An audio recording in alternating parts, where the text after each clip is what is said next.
I'm coming, sweetie.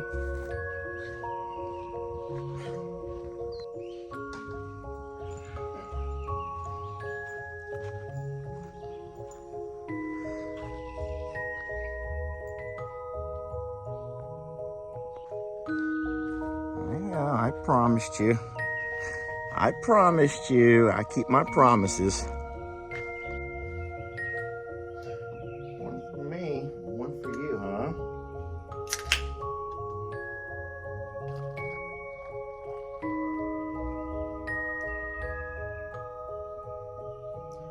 I know you have a lot of questions.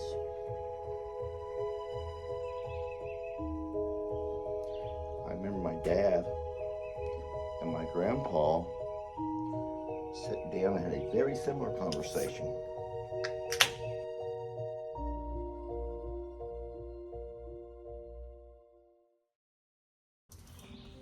So I think it's really sweet that you worry so much about others, especially at a time like this. But you don't have to worry about Beverly. You know why? Because Voodoo has already promised us he's going to come take her under his wing and help and protect her. All right? You don't need to worry about Mama. I'll take care of Mama. There's a lot of people here who's going to take care of Mama and Beverly, so you don't have to worry about them, okay? I promise you, they're going to be fine. All right, as far as what we do, we have two choices. Remember when we lost Maggie? We were able to dig a hole, and we buried Maggie. We made sure we dug it deep enough so none of the mean animals could come by and mess with her. That's one option.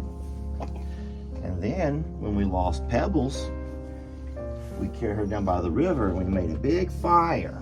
Remember that? And we sent Pebbles off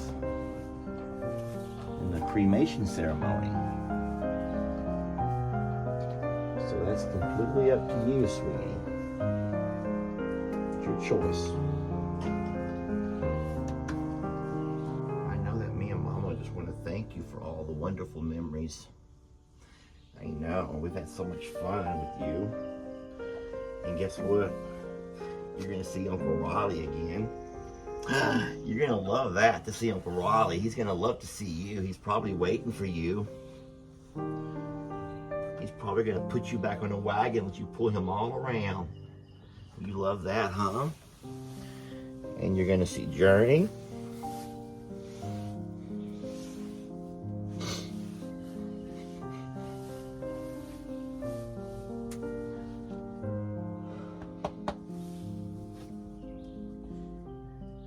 Patty.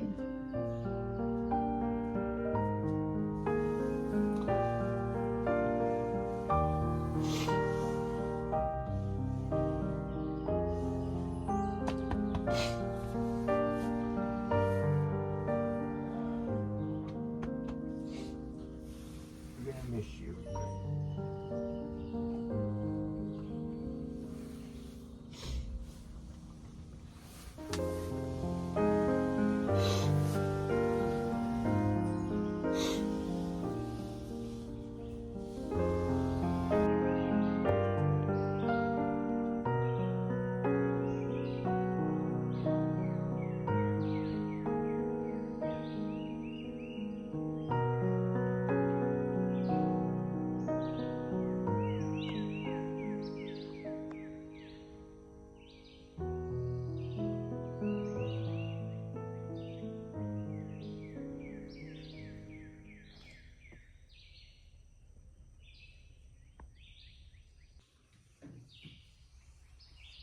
I know you're worried.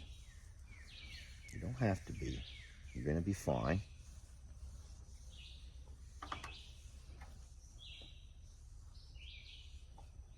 And I know that you haven't been around the farm long. But this happens, baby. This is a part of farm life. As a matter of fact, it's a part of everyday life.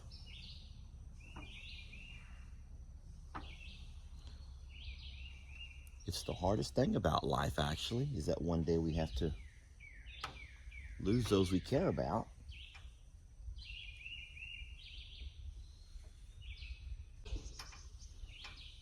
know you're going to miss her.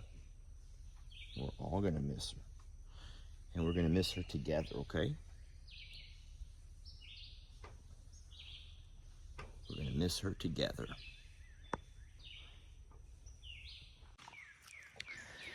Jamie and I have talked extensively about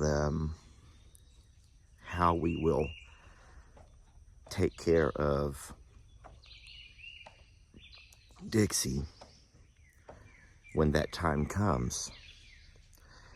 And we really have two options. A lot of people have a third option. We're not going to do that.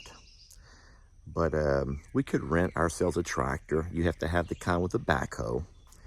And what we would do if we go with this option is come out to her pasture, whichever pasture Jamie chooses to lay her down in. And we will dig a deep enough hole with that tractor to be able to place Dixie inside, and we'll bury her. Bury her right here in the pastures where she spent so much time, in the shade. The reason, a main reason that we would like to do that close is because we don't want to have to push or pull or drag her with the tractor, obviously, very far. Something that we could also do is wherever she lays down at, have a cremation. We've done that with animals over the course of the years. Hurricane Harvey, you know, when we had mass loss of so many, we didn't have access to a tractor, and so we were forced to cremate. And we've cremated babies along the way here and there. You saw Pebbles and how we decided to do that little ceremony. And then with the horse, you would have to keep that fire going for a big fire for several days. And we've done that, guys. We've done that plenty. But the third option is one that most people do, out in the country especially, and they'll just allow that animal to give back to Mother Nature and feed the scavengers for a while. We could take and move her down by the river where she's away from the house and away from other, you know, animals, and allow that. But we're not going to do that. There's no way Jamie and I would do that to Dixie.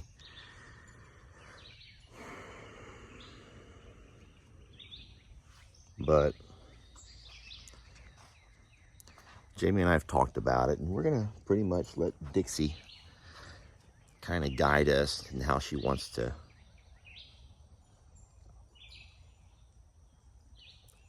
she wants to be laid to rest.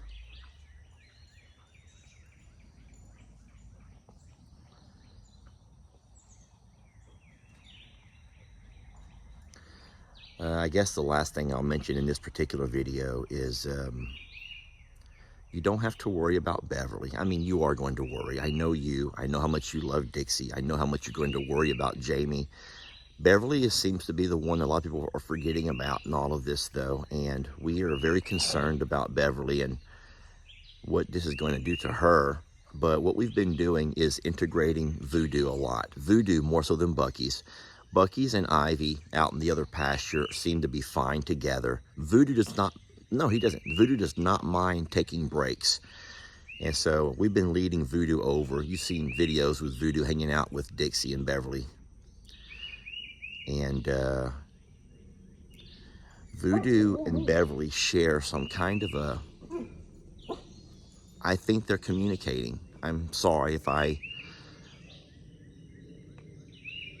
humanize it a little bit more than I probably should, but I feel like they communicate, and I feel like they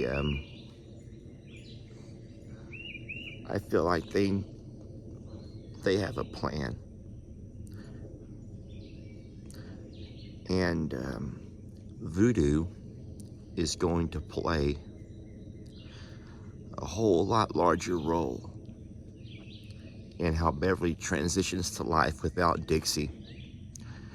more than most people realize.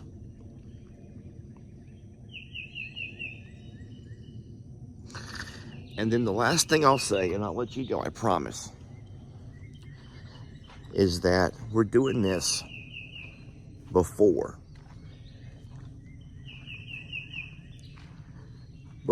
she begins to suffer. I know she's already suffered, and she's already felt pain, and we kept hope that we could at some point pull her back. And let me turn my camera around.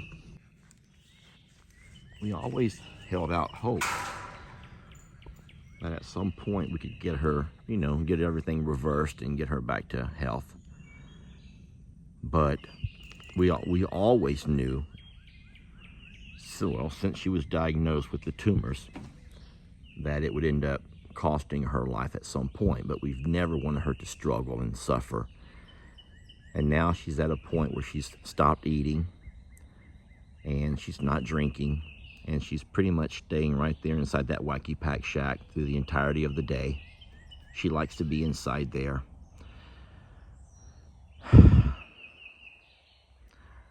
And she does feel pain, even though we give her her pain pill every morning. She just still feels pain.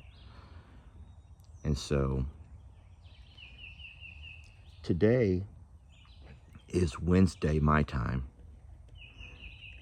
and the vet is going to come out tomorrow. And even though we're going to listen to Dr. Cochran and take her advice on what she suggests and recommends, I do know she's going to bring with her the dosage that it requires for a horse to go ahead and be put to sleep peacefully. And so she'll never feel that pain anymore. And so now, the greatest pain will be felt by Jamie and be felt by Beverly. And all of you who have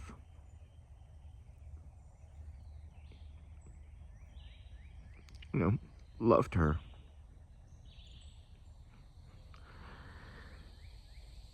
But I give you my word that we will send her off to her final resting place with dignity.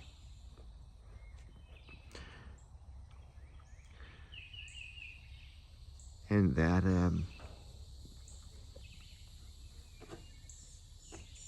we just don't want to see her suffer.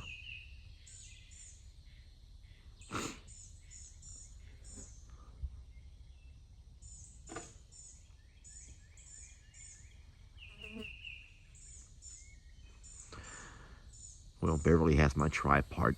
She has my tripod. Dang it. Beverly, you're ruining my solemn moment.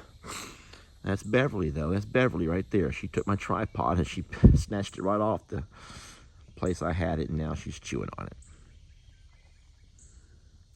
You guys keep Jamie and Beverly in your thoughts and prayers, please. And we will get past this. And for anyone who's ever had to take a beloved pet,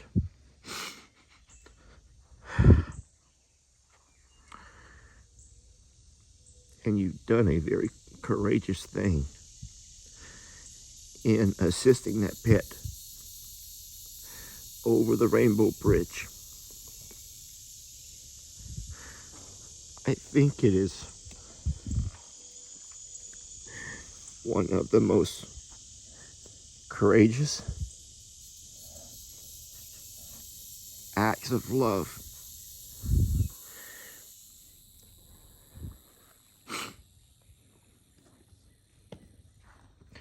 but it's still hard. It's still hard because you always wonder, what if? What if she could have one more good day? What if she could run one last time across the pasture? What if she'd come out one last time to the fence? But when she stops,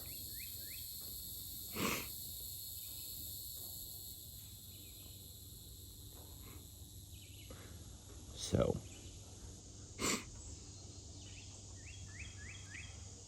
We love you, sweetie. Everybody loves you.